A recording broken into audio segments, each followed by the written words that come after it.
Welcome to Shri Sai Guru channel. Here is one more question from the same chapter, trigonometry. Prove that square root of 1 plus sine A divided by 1 minus sine A. Square root sine, I wrote here 2 times. Divided by 1 minus sine A is equal to sec A plus tan A. So let us take the LHS part. LHS square root of 1 plus sin A divided by 1 minus sin A. ಈಗ square root sine numerator ಡಿನಾಮಿನೇಟರ್ಗೂ cover ಆಗಿದೆ ಅಂದರೆ ಇದು ಯಾವ ಫಾರ್ಮೆಟಲ್ಲಿದೆ? Square root of A by B ಫಾರ್ಮಲ್ಲಿದೆ. Square root of A by B ಅಂದರೆ ಎಷ್ಟು? Square root of A divide by square root of B. So ಅದೇ ಬರ್ಕೊಳ್ಳೋಣ ಇವಾಗ. Square root of 1 plus sine A divided by square root of 1 minus sine A. ಇಲ್ಲಿ denominator square root of 1 minus sine A, ಇದರದ್ದು ರ್ಯಾಷನಲೈಸಿಂಗ್ factor ಎಷ್ಟು? Square root of 1 plus sine A. So ನಾವಿಲ್ಲಿ ಇದನ್ನು into ಮಾಡ್ಕೋಬೇಕು ಇವಾಗ. We should multiply numerator denominator by square root of 1 plus sine A divided by square root of 1 plus sine A. ಇದೆರಡು term same ಇರಬೇಕಾಗುತ್ತೆ. ಸೊ ಹೇಗೆ ತೊಗೊಳ್ಳೋದಿದು? What is this?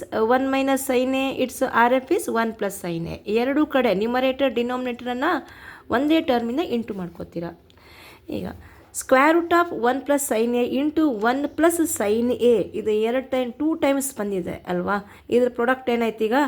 Square root of 1 plus sine A to the power of 2 divided by square root of C.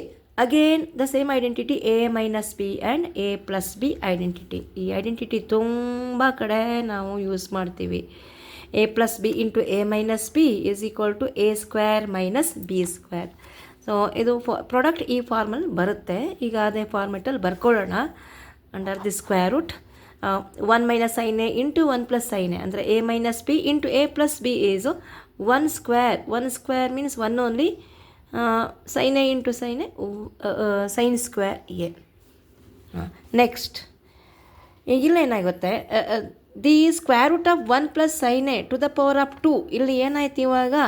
Square root sign remove ಆಯಿತು. ಅಂದರೆ 1 plus sine A divided by square root of 1 minus sine square A. Again by the identity number 1, sine square A plus cos square A is equal to 1. 1 minus sine square A ಅಂದರೆ ಎಷ್ಟಾಗುತ್ತೆ? ಕಾಸ್ square A ಆಗುತ್ತೆ ಅಲ್ವಾ? Next, so ಇಲ್ಲಿ ನಾವು arrange ಮಾಡ್ಕೊಂಡಿದ್ದೀವಿ identity number 1ಅನ್ನು. 1 minus sine square A ಅಂದರೆ cos square A. Same ಈಗ 1 ಮೈನಸ್ ಕಾಸ್ ಸ್ಕ್ವೇರ್ ಎ ಅಂದರೆ ಸೈನ್ ಸ್ಕ್ವೇರ್ ಎ ಬರ್ತಾಯಿದೆ. ನಮಗಿಲ್ಲಿರೋದು 1 minus sine square A. So 1 minus sine square A is cos square A. That is equal to 1 plus sine A. ಇಲ್ಲಿ ಏನು ಮಾಡೋಕ್ಕಾಗೋದಿಲ್ಲ, numerator is already simplified. Under the root of cos square A is cos A ಅಲ್ವಾ? ಇಲ್ಲಿ ಏನಾಯಿತು? Radical sign remove ಆಗುತ್ತೆ. Cos square A its square root is cos A. ಈಗ example, ಈಗ square root of A to the power of 2 ಎಷ್ಟು ಬಂತು? ಏನೇ ಬರುತ್ತೆ ಇಲ್ಲಿಗೆ. ಇಲ್ಲಿ ಯಾವುದು ರೆಡಿಕಲ್ಸ್ ಏನಿದೆ ಅದೇ ಬರ್ತಾ ಇದೆ ಅಲ್ವಾ? ಈಗ ಇಲ್ಲಿ square root of cos square A is cos A.